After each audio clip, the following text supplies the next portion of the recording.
Muito bom dia, vamos lá, segunda-feira, então dia 13 de março, já estou de volta ao Brasil depois de uma semana em Caracas, fazendo um estudo profundo da economia e do social de lá. Em breve um documentário, final de abril, um documentário bastante aprofundado, com uma produtora bastante grande e importante hoje aqui do Brasil. E eu vou hoje fazer um vídeo no final do dia explicando os principais pontos que me chamaram a atenção de lá e todos os destaques, os contrastes e tudo mais, tá? Vai estar postado tanto no Instagram como no meu canal do YouTube e também no meu canal do Twitter, tá? Quem puder, por favor, compartilhar, vai me ajudar bastante com relação a isso. Inclusive, esses vídeos aqui pela manhã também, quem puder, fazer aquele completo, compartilhar, se inscrever, ativar o sininho, que me ajuda realmente bastante nesse momento complicado que a gente está vivendo na economia, e a ideia é tentar cada vez mais trazer esse tipo de informação. Bom, eu fiz uma pesquisa no Instagram, que foram mais de 2.000 pessoas votando, sobre se eu fazia esses vídeos igual diariamente, ou se eu faria 3 vezes por semana mais completo e nos outros dias apenas uns highlights do que vai acontecer. E 68% falaram que sim, que seria melhor ouvir entre 2 a 3 vezes por semana bem completo e os outros dias mais detalhados. Então assim será, tá? Eu vou fazer segunda e sexta bem completo, nos outros dias dando um panorama geral, mas bem mais rápido, e quem tiver dúvida, por favor, vai me avisando. Então hoje, como é segunda, vamos fazer o mais completo da semana, tá? Na sexta-feira saíram dados importantes nos Estados Unidos de criação de empregos que veio mais forte do que o mercado esperava. Porém, o ganho médio por hora dos americanos caiu um pouco e também a taxa de desemprego subiu de 3,4% para 3,6%. Então, há sinais de que a economia pode estar sim desacelerando, está desacelerando, preços de imóveis também já vem mostrando isso, mas a criação de emprego ainda foi forte. Isso faria com que o Banco Central tivesse que subir ou tenha que subir os juros e manter os mais altos. Os juros mais altos nos Estados Unidos afetam a economia do mundo todo e as moedas dos países emergentes, porque tem uma busca do dinheiro por comprar títulos públicos americanos ou pelo dólar como um todo. Fortalece o dólar e desvaloriza as outras moedas e impacta na inflação desses países. Porém, no final de semana, saiu a notícia de que o SVB, um banco do Silicon Valley Bank, quebrou.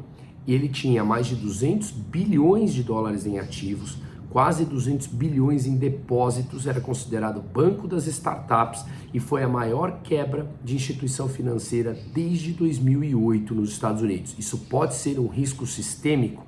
Esse é o grande medo que tomou conta do mundo no final de semana. Ele tinha sido, olha isso, pela Forbes, eleito o quarto, 4 dias antes ele tinha sido eleito o melhor banco dos Estados Unidos. Como pode? Alguma coisa muito estranha tem nessas análises, nessas pesquisas e tudo mais. Estima alguns dados, né, que 80%, 90% dos ativos dos depósitos esteja acima de 250 mil dólares, que é o que o FDIC, que é o Fundo Garantidor de Crédito dos Estados Unidos, cobre. Então, acima de 250 mil ele não cobriria. Mas isso poderia ser um risco sistêmico. Então, eles vieram a público ontem, esse Fundo de Garantidor dos Estados Unidos, e que vai cobrir todos os depósitos a partir de hoje, para não correr um risco sistêmico e corrida bancária a bancos menores.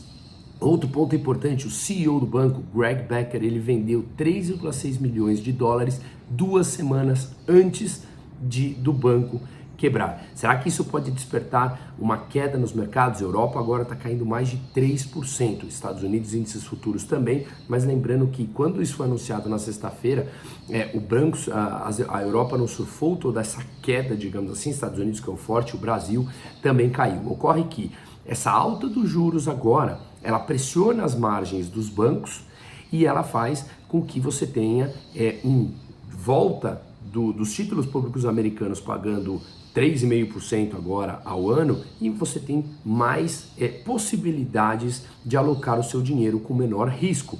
Antes o que a gente viu por conta das intervenções governamentais de injeção de dinheiro, a gente viu os juros quase zero durante muito tempo, e aí você viu um dinheiro fluindo para qualquer empresa. Todas as empresas apresentavam um projeto, passavam a valer bilhões e isso trouxe risco. Agora, quando o juro subiu por conta da inflação, que ela seria inevitável, você precisa subir os juros e retirar o dinheiro da economia para que isso não se torne uma inflação extremamente alta. Hoje o Banco Central americano já está drenando 100 bilhões de dólares mais ou menos por mês, retirando dinheiro da economia e subindo juros. Isso pode se tornar um efeito sistêmico, lembrando que várias empresas têm depósitos no SVB e, obviamente, se esses depósitos não forem honrados hoje, isso pode também ter problemas, essas empresas não pagarem seus fornecedores, não pagarem os salários dos funcionários e se transformar num risco maior. Ocorre que, ao invés da gente simplesmente ver o problema hoje, vamos dar um passo atrás, entender que tudo isso sempre vem com intervenções governamentais que tentam facilitar a vida, injetando dinheiro, mantendo os juros lá embaixo, de forma artificial, porque a expansão monetária é tão grande, uma expansão monetária, mais quantidade de dinheiro joga os juros para baixo, e quando esse juro precisa subir, porque senão a inflação explode, a gente vê esses efeitos e esses problemas. Parece que a gente sempre vive de crise em crise e, na minha opinião, a gente precisa amadurecer e enfrentar o problema de frente, que dando um passo atrás, ele sempre vem com a intervenção governamental. E o que sugere agora que a gente pode ter o Banco Central não mais subindo tanto os juros nos Estados Unidos, porque isso já pode ter um efeito na economia, se ele sobe os juros mais ainda, isso pode frear mais a economia como um todo e talvez a gente passe a empurrar essa crise mais para frente novamente. Sempre o governo está no epicentro de uma crise, onde, dando um passo atrás, ele é o formador dela, com esses seus incentivos, muitas vezes que parecem bonzinhos, mas são muito mais perversos no médio e no longo prazo, tá? Ainda mais, ontem à noite, domingo à noite, os reguladores americanos fecharam mais um banco, Signature Bank, é um dos principais bancos da indústria de cripto, 110 bilhões de dólares em ativos e quase 100 bilhões também em depósitos. E no meio disso tudo, Biden, o presidente americano progressista, ele quer taxar os milionários e aumentar os impostos de empresas. Taxar milionários que muitos países europeus fizeram e voltar atrás, porque já está mostrado matematicamente que não adianta, é uma medida extremamente populista, e taxar as empresas subir de 21% para 28%, que havia sido derrubado no governo do Trump, tá? Com isso, com todo esse cenário de risco,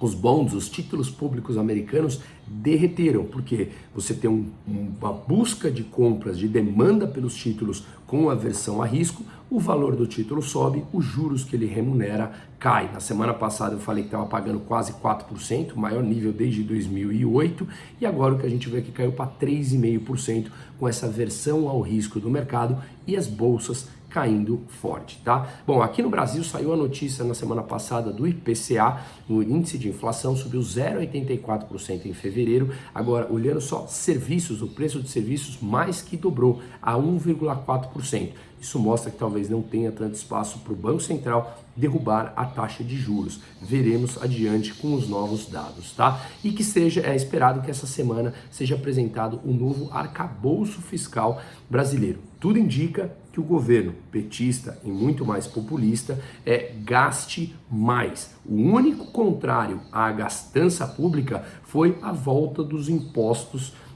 dos combustíveis, que também prejudica o povo como um todo, aumento, e segundo eles falam que é bom para o povo o aumento de imposto, mas só na narrativa deles. Mas de qualquer maneira, o arcabouço fiscal, quando olhado, realmente estudado nas entrelinhas, eles falam que não, mas se você estudar, vai ter aumento de gasto público que terá que ser compensado por aumento de impostos, tá? Bom, foi acordado também o acordo, né, entre Estados e União sobre compensar ICMS, né, aos estados, quase 27 bilhões de reais, tá?